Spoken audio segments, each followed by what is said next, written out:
Orks here to play.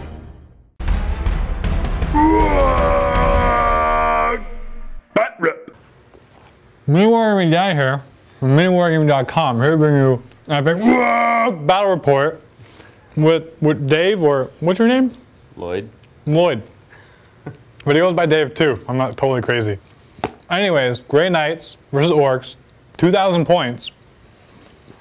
They're good. Yeah, can I have one? No. I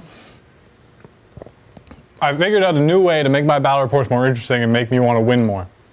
So if you win this, you'll probably lose. But if you win, you will get one of my orc boys of my choosing that I fielded. Oh. There's lots of headless and armless orcs in there that you can't really see on camera, but I'll find a gimped orc for you. Well, anyways, let's go take a look at those armies. And here are 2,000 points of Grey Knights led by DRAGO himself and all his awesomeness. And then he has 5 paladins with him. There's an apothecary in the middle, and then there are 2 of them have side cannons and 2 of them have hammers, but they're alternated. So there's 4 different wound allocations. 4 wound allocations. Then they're all in a Storm Raven with a Twin Link Melta and a Twin Link Last Cannon. The Storm Bolters on the side are not actually there. Moving on to the middle, we have a Dread Knight, and he is equipped with teleporters and a great sword and an incinerator.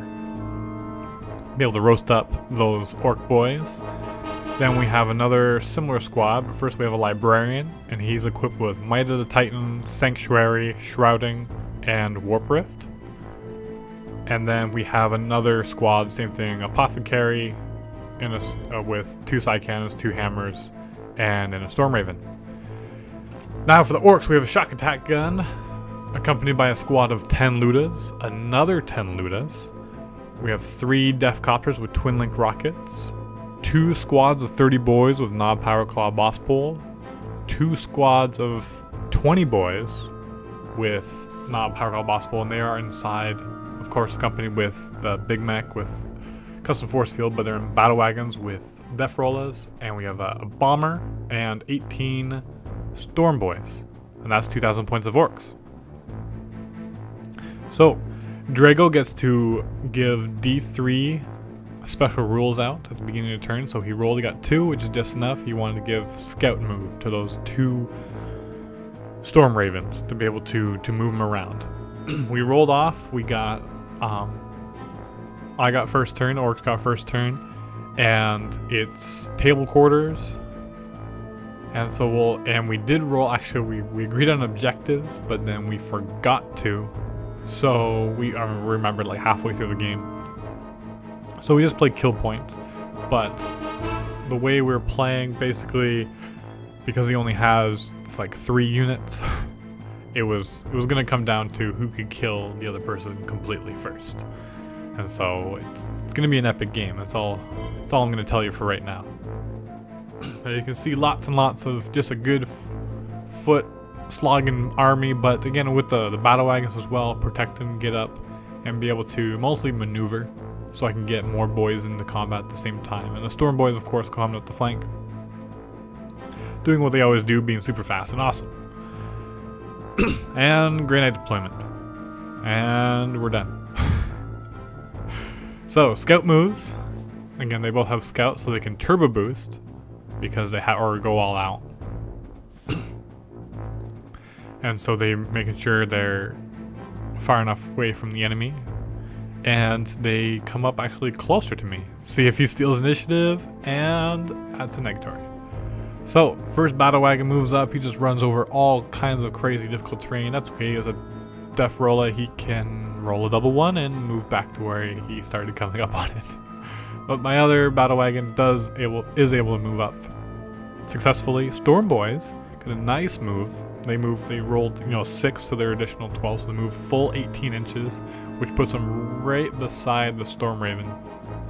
Hopefully my Ludas will be able to stun it or immobilize it or something, so my Power Claw will have an easier time, because they're armor 12 all around, and I will not be able to hurt them with my boys at all.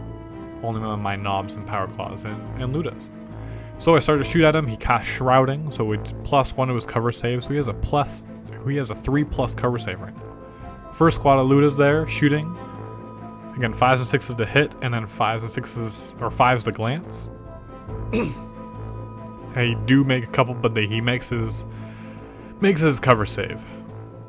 Rolling with a shock attack gun, I roll double 5s and I assault that Storm Raven, because that's what the Big Mac does. Only one shot each with the rest of the Ludas. One shot. It is a glancing hit. He fails his cover save, and I roll a 6, he's immobilized. Now, because it's not immobilized in the same turn or same phase it was moving, it doesn't actually get destroyed, but in the assault phase, it will be auto hits. I do decide to run with the boys because I need to get up as close as possible. I can't let the paladins piecemeal me at all.